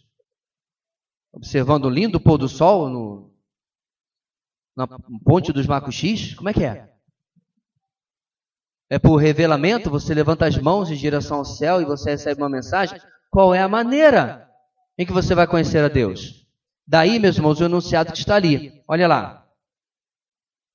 Se você modificar o plano de Deus da salvação em Cristo Jesus, para conciliá-lo com o quê? Em primeiro lugar, a sua sabedoria que é tola e inadequada para conhecer a Deus. Vamos ler o texto de 1 Coríntios. Visto que, na sabedoria de Deus, o mundo não conheceu por meio da sabedoria humana, agradou a Deus salvar aqueles que creem por meio da loucura da pregação. Muito bem, agora o capítulo 3, 19 e 20. Porque a sabedoria deste mundo é loucura aos olhos de Deus, pois está escrito: Ele apanha os sábios na injustiça deles, e também o Senhor conhece os pensamentos dos sábios e sabe como são fúteis.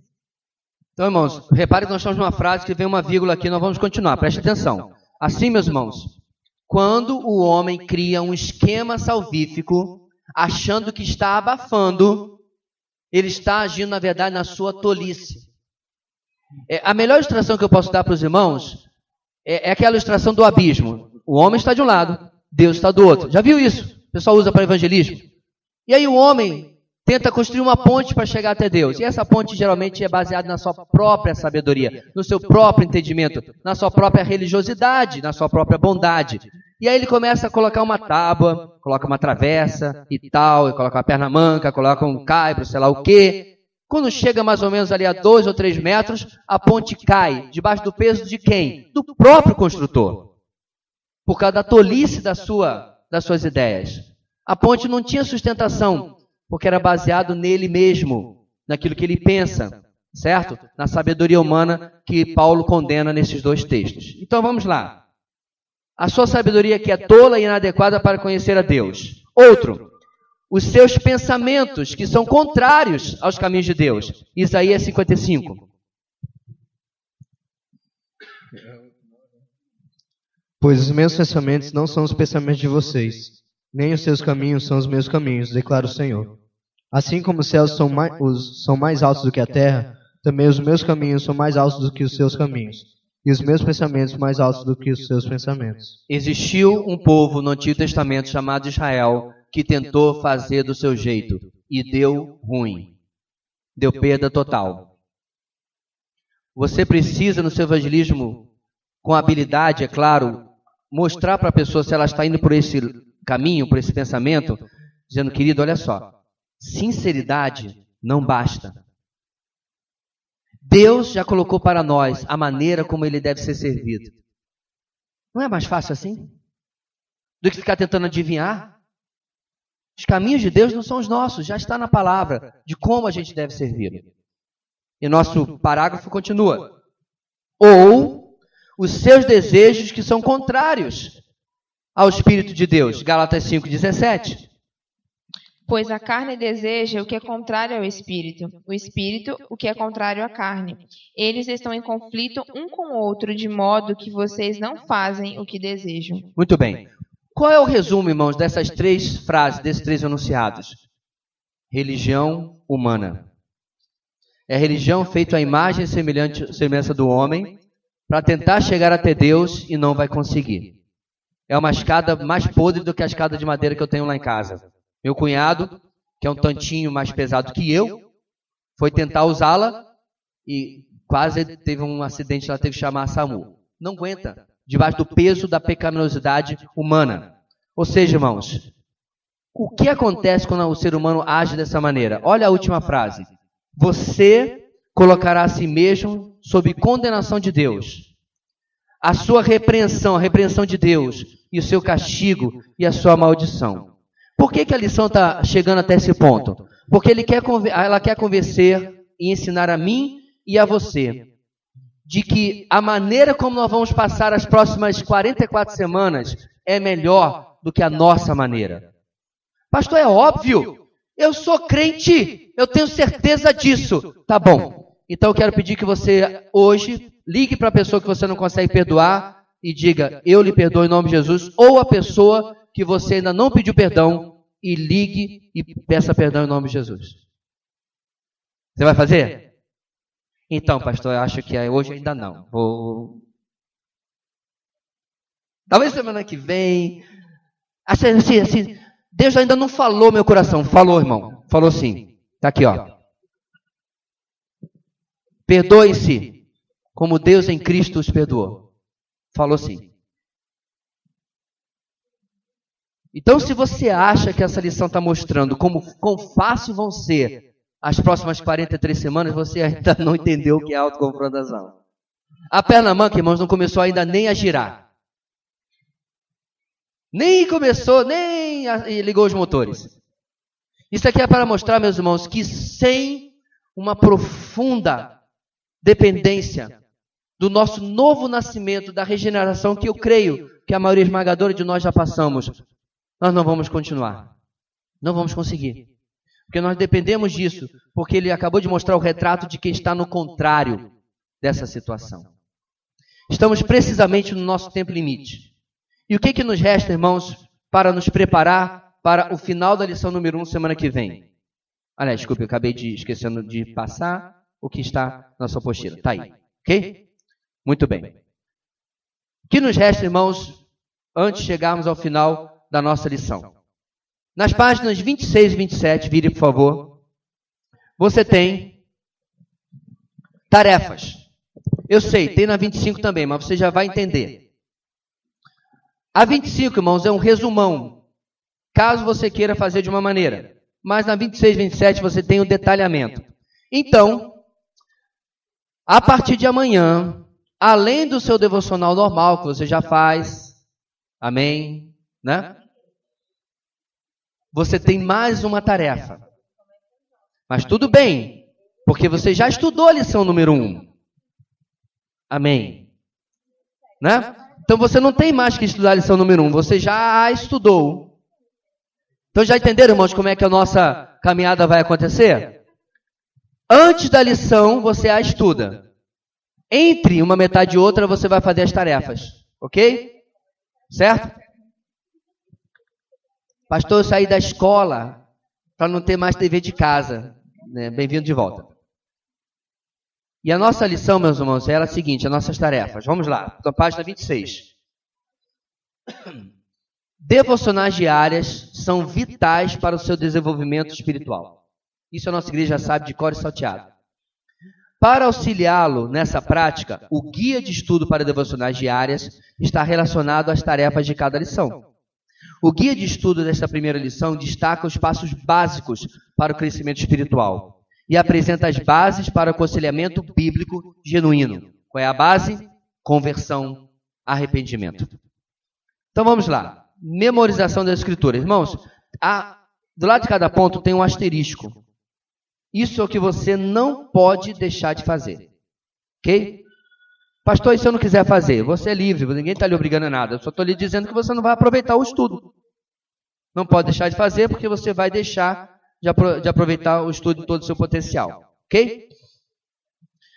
Memorize Efésios 2, 8 e 9.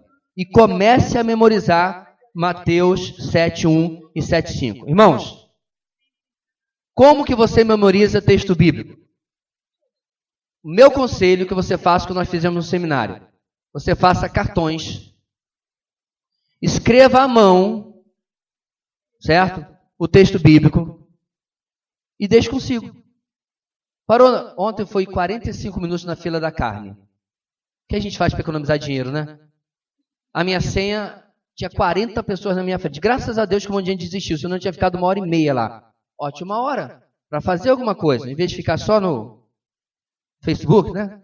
Girando para cima. Não é isso? Faz uma coisa produtiva. Decore Efésios 2, 8 e 9. Pastor, já decorei. Começa então, a lição já dá a sugestão. Mateus 7, 1, Mateus 7, 5. Ok? Então são textos, irmãos, base. Base. Isso é tão importante, queridos. Prestem bem atenção. Quando nós chegamos no seminário, no Palavra da Vida, a gente recebe um caderninho desse tamanho, com espiral e tudo. Já vem os cartões prontos. Nós decoramos em um ano dezenas e dezenas de versículos. Seminarista.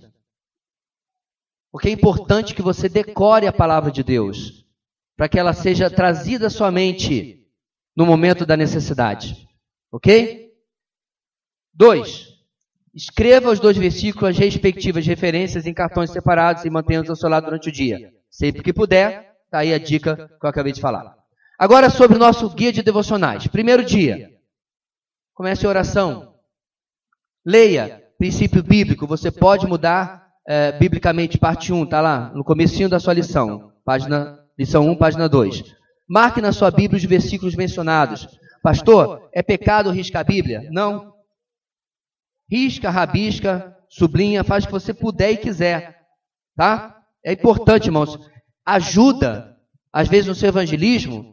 Está evangelizando lá rapidinho e tal. Essa aqui eu não estou riscando não, porque essa aqui é meio de... Só, né? Mas eu tenho uma Bíblia em casa que é toda rabiscada do lado. Tem estudos bíblicos e tal. Não dá para quase ler, às vezes, o texto de tanto que eu já escrevi. Não tem problema. Tá? Marque a sua Bíblia como quiser. Aí tem um asterisco aqui. Olha só, irmãos. Número 3. Escreva em suas palavras o significado de Efésios 2, 8 e 9. Definitivamente você precisa comprar um caderno. Tá? Em suas palavras. Por quê? Porque pela graça vocês são salvos. Não vem de vocês, não vem de vocês, não vem de vocês. O que significa isso? Não é para repetir não vem de vocês. É para você explicar para si mesmo o que significa isso. Qual é o significado doutrinário, teológico disso. Pastor, essa semana é para queimar os neurônios. Você queima o neurônio para passar em concurso? Por que não queimar o neurônio para aprender as verdades de Deus? Amém, igreja? muito melhor, muito mais importante e eterno. E assim vai, meus irmãos. Termine em oração. Meu ponto aqui, não vou passar cada dia, porque nós não estamos lidando com crianças, é um exercício diário para você mastigar aquilo que vimos do ponto 1 até o final da lição, porque você já estudou. Certo? Pastor, posso mandar mensagem pedindo ajuda? Deve. Não entendi o dia 5. Não entendi o que tem que fazer. E aí você pode mandar. Para terminar a nossa explicação, vamos lá para o finalzinho. 7º dia, número 4. Tem um asterisco, tá? Achou? Página 27, 7º dia, número 4. Tamo junto? Ok. Só o Iron? Amém? Amém, Ana? Ok. Olha só, irmãos. Você pode completar o exame, lição 23, durante o curso. Juntamente com a lição 1, responda as questões 1 e 2 do teste com livre aberto. Livro aberto. Livro aberto. Quase saiu uma palavra que não existe, né? Lição 23, página 1, certo? O que é isso, irmãos? Em lugar de fazer a prova toda depois que a gente terminar daqui a 44 semanas, você vai fazendo a prova paulatinamente durante todo o curso. Quer ver só? Isso está, irmãos, lá no final da sua apostila, na página 400 e blau, deixa eu achar aqui, 412, ok? Olha aqui, ó. 7º dia, número 4, está na 412. Lá você lê, este exame vai ajudá-lo a verificar o quanto você assimilou dos princípios bíblicos que foram apresentados durante o curso e da sua aplicação à solução de problemas. Nosso desejo é que através do exame você possa perceber quanto mais a suficiência de Deus para lidar com todos os desafios da vida por intermédio do seu Filho, da sua palavra e do seu Espírito. Aí tem instruções gerais e você vai fazer, irmãos, só esse número 1 e o número 2 que está na página 412, só isso, ok? Do teste com o livro aberto. Está no final da página. Aí, ó. Ok? Está no finalzinho. Tem 1, 2, 3. Você vai fazer o 1 e o 2. Escreva por extenso, incluindo a referência, um versículo bíblico que mostra a condição espiritual de perdido daquele que não possui a salvação em Jesus Cristo. Certo? Número 2. Explique como alguém pode receber o dom da vida eterna, citando pelo menos 3 referências bíblicas que apoiem a sua resposta. Ok? Depois eu posso até tirar uma foto aqui, botar um print nos grupos aí para você não se perder. Mas é só esse número 1 e o número 2 que você vai fazer para cumprir o que está no 7º dia. Semana que vem, nós vamos concluir o nosso estudo a partir do ponto 5, ok? E para tanto você precisa, obviamente, ter estudado e ter terminado as suas tarefas. Amém, irmãos? Último aviso. Pastor, eu cheguei depois da colheita e não peguei o livro, porque já havia sido pedido. Procure a irmã Raíssa, ok? Que está aqui em algum lugar. Ah, está ali. A irmã Raíssa e diga, eu quero o livro. Tá? E a gente vai amanhã fazer um novo pedido. E vai ser o único outro pedido que a gente vai fazer, se você ainda não tem o livro. Ok? Vamos colocar de pé, meus irmãos? Encerrar nosso tempo hoje.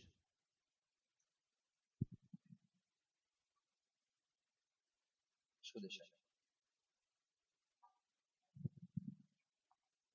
À medida, irmãos, que a gente vai caminhando, as aulas vão ficando um pouco mais tranquilas, mais dinâmicas e tal. Nós estamos adaptando a metodologia aqui. E eu ainda fiz o favor de esquecer os textos que eu havia digitado um por um para trazer, né? Gênio.